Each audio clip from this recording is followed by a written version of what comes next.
4 type के जो मैंने आपके साथ डिस्कस किए थे वो हैं।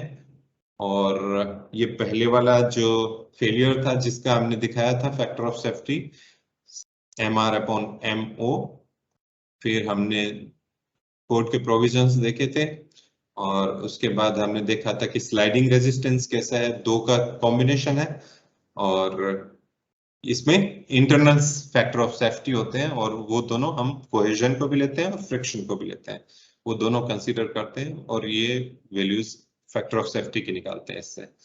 तो ये स्लाइडिंग रेजिस्टेंस की फैक्टर ऑफ सेफ्टी की वैल्यूज में हमने IS कोड का प्रोविजन देखा। फिर हमने कंप्रेशन और क्रशिंग फेलियर या क्रशिंग फेलियर कैसे होता है वो देखने की देखा।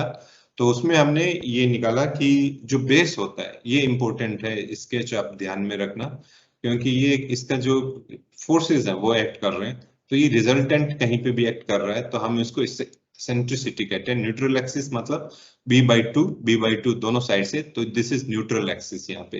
तो ये इतनी एसेंट्रिसिटी है, basically it should be at the mid point, and x बार की वैल्यू यहाँ से है। तो x बार कैसे निकालेंगे हम, ये जो मोमेंट है divided by the vertical force, तो x बार निकल जाएगी और एसेंट्रिसिटी निकल जाएगी, और इसी के बेस पे हमने सिग्मा CC और सिग्मा CBC निकाला, और उसके बाद हमने दोनों को जब सम अप करते हैं तो what we get is the normal stresses. Normal मतलब जो डैम का बेस है उसके नीचे या किसी भी लेवल पे, किसी भी प्लेन पे नॉर्मल में कितनी स्ट्रेसेस आ रही है, तो वो stresses are given by Pn is equal to sigma CC plus sigma CBC। और वो जब finally we get a kind of expression that is sigma FB by B 1 plus minus 6E/B। और इसी से हमारे पास गोल्डन रूल आता है कि हमारे जो स्ट्रेसेस है वो जो रिजल्टेंट है that should fall with in the middle third of the base. तो ये Pn का जो फॉर्मूला है sigma FB/B 1 plus minus 6E/B। तो ये जो Pn की वैल्यू है ये जो हमारी अलाउएबल स्ट्रेसेस हैं उससे कम होनी चाहिए, जो क्रशिंग हो जाएगी तो क्रशिंग फेलियर हो जाएगा। तो ये अलाउएबल स्ट्रेसेस का एक मैंने आज टेबल जोड़ा है। कई बार हम देखते हैं कि कंक्रीट को हम डेजिग्नेट कर देते हैं कि M15, 20, 30 या M50 यूज कर रहे हैं, तो हम ये सोचते हैं कि यह हमारा M50 न्यूटन पर mm² 50 लेना है हमें, लेकिन जब हम कैलकुलेशन करते हैं तब 50 नहीं ले सकते, या M15 यूज कर रहे हैं तो इसका 5 नहीं ले सकते, 15 नहीं ले सकते इसकी स्ट्रेंथ जो बेरिंग कैपेसिटी है जैसे कंक्रीट की। तो अलाउएबल स्ट्रेसेस कितनी होती है कंक्रीट में, they are not equal to 15, they are lesser by almost 1/3। तो 15 है तो ये 1/3 कितना है, 5 लगभग। तो ये आपने कैलकुलेशन कंक्रीट के सब्जेक्ट में पढ़ी होगी कि 5 कैसे निकल के आता है। There are different factor of safety, 2-3 factor of safety applied to it, and finally we get it as allowable or permissible stress in the compression. ये बेंडिंग की वैल्यू है और ये डायरेक्ट की है। बेंडिंग का मतलब जहां मोमेंट आ रहा है वहां पे, और ये डायरेक्ट मतलब जैसे फोर्स आ रहा है divided by area, then the direct stresses, जैसे हमने पिछले में पढ़ा था। तो ये वैल्यूज लेनी होती है। ये स्टील की है तो देखने की जरूरत नहीं है लास्ट 2 कॉलम्स। फिर हमने ये एक देखा था कि कैसे कंप्रेशन में रहता है स्ट्रेसेस, ये दोनों साइड जो है हमारा यदि जो एसेंट्रिसिटी है that is less than B/6 then it is okay, our dam section particular section is in compression both side at heel as well as at the toe. But when E becomes is equal to B/6, if E becomes B/6 then our Pn जो हमने पिछली slide पे formula देखा था that becomes twice the vertical forces divided by the base, that is onto the toe here, this is, and on heel it becomes 0। जो normal stresses है वो यहाँ पे 0 होगी, लेकिन जैसे E ज्यादा हो जाती है, जैसे ही E ज्यादा हो जाती है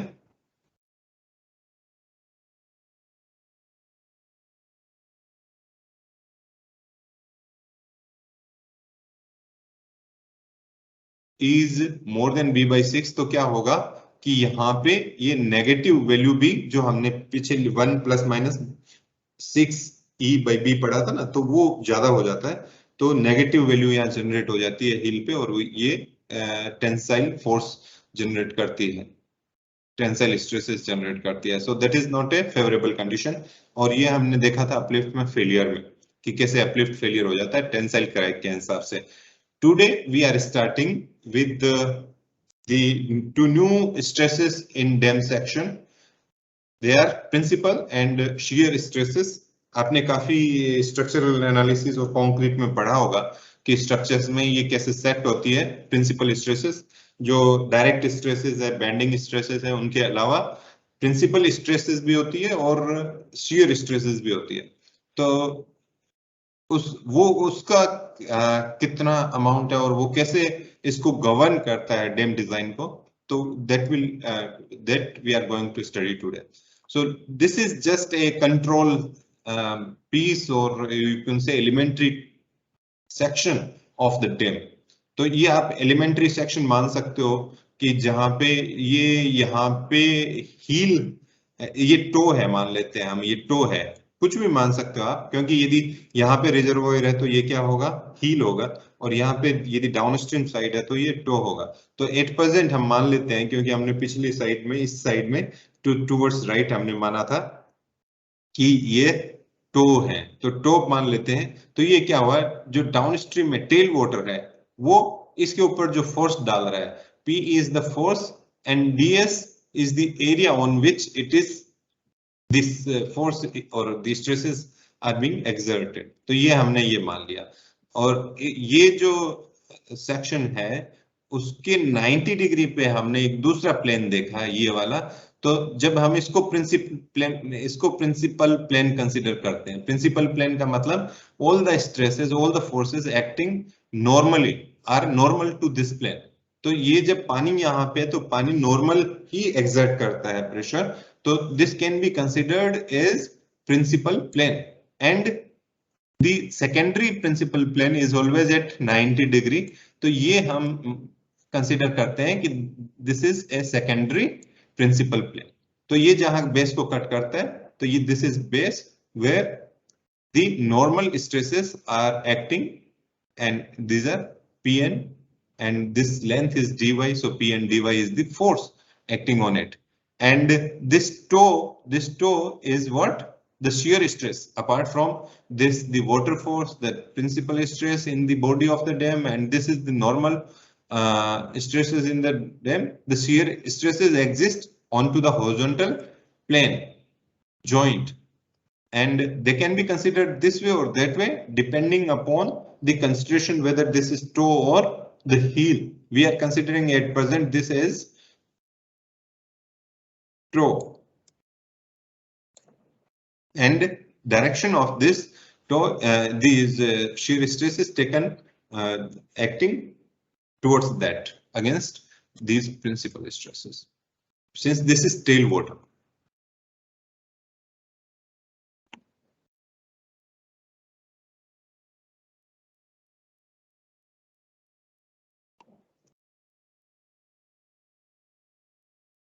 This is description. P is the intensity of water pressure. You may consider as the tailwater or the upstream main reservoir. So P is the intensity of water pressure. We can take elementary section, this triangular section, anywhere.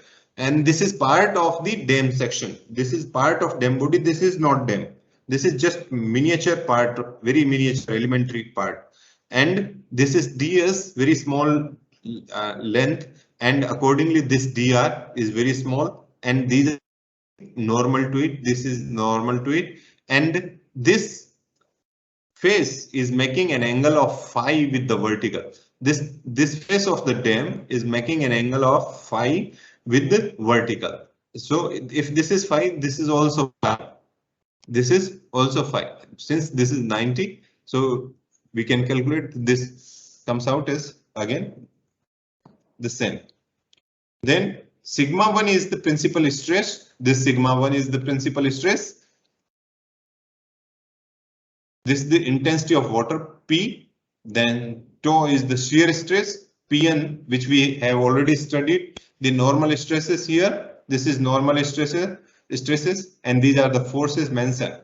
Now we can resolve all three forces 1, 2, and 3. Since this is not having any vertical component, only 3 forces, this, and this are having vertical component. If we resolve these forces in vertical direction, then we get this expression P and dy, P ds sine phi, sigma 1 dr cos phi. We take the advantage of this angle phi and we have resolved the forces in vertical direction. I think you are comfortable with this resolving the forces. Now we reduce this equation to only dy. dy is there and we convert all ds and dr into dy. So this dr is equal to dy cos phi. With the help of geometry you can calculate, and ds is equal to dy sin phi. That can, if we place this value in this, then we could cancel the dy and our equation will reduce to this kind of thing. And further, if you do certain geometry and trigonometry, then final equation will come to this. This is the main equation of the principal stress sigma 1, that Pn sec square phi minus P square phi. What is Pn here?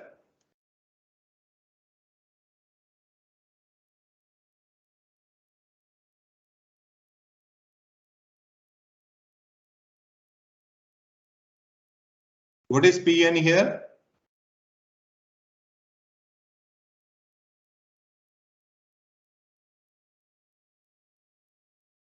Is the normal stress is this? What is this? This is the intensity of water pressure P. Intensity of pressure P. If you consider tailwater, that there is no tailwater, so this small p will become 0. In that case, your sigma 1 is equal to Pn sec square phi. Okay, and if you also consider the earthquake forces, in that case, what is the hydrodynamic forces causing this kind of stress can be introduced in this P, because P is the water force and the hydrodynamic earthquake forces will generate wave and induce more of the impact onto the dam. And we consider which part? We do not consider the favorable part. We consider which give us critical reasoning, critical situation. So whenever we take for upstream or downstream, so upstream what we are doing, sigma 1 Pn sec square phi. There is no rule here. Only rule is that we take the critical condition. We add or deduct the P value of P. What is P? These are the stresses because of the hydrodynamic forces, stresses generated by the earthquake. So that has been added. The value we have seen already in the forces. What is the value of P? So that can be added directly, can be brought here. So sigma 1 becomes Pn sec square phi. That is okay. And this is nothing but the water. If we are considering this at the tailwater, then tailwater or otherwise reservoir water. And P is the hydrodynamic forces or stresses. And this combination here plus minus is taken as critical combination. This is for upstream case. Now going to the next slide so that it becomes more clear. There are certain statements written. These are very important. You read patiently that principal stresses. The principal stress relationship is applicable to both upstream and downstream phases. This relationship is good for both the phases, upstream or downstream.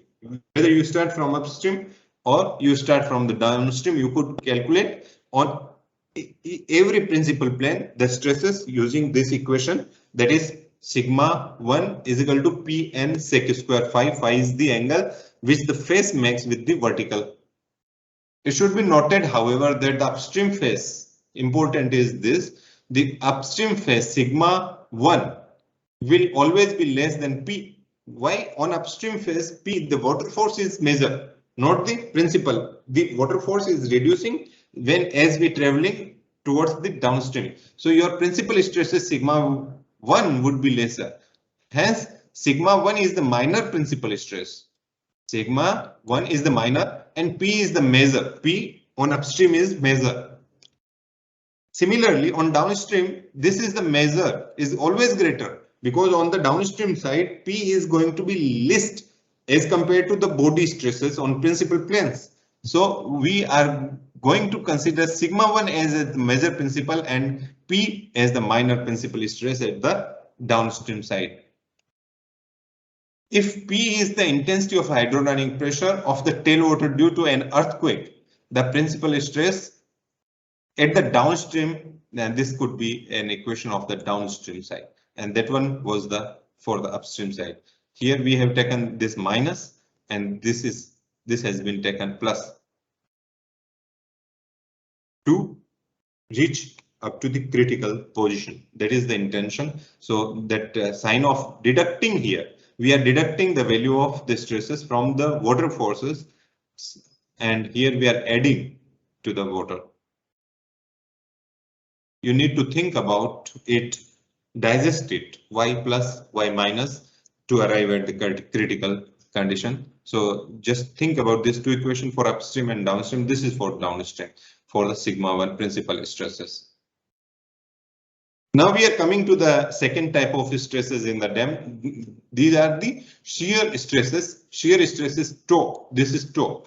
Now the elementary section is same. We resolve all these forces into horizontal. In the horizontal, this sigma dy sigma will also appear. So while resolving this, what we get is tau dy sigma 1 dr sin phi. This is the equation we are getting, and if we substitute the values of dr and ds, then this is the equation, and then we resolve this, and finally using this trigonometry,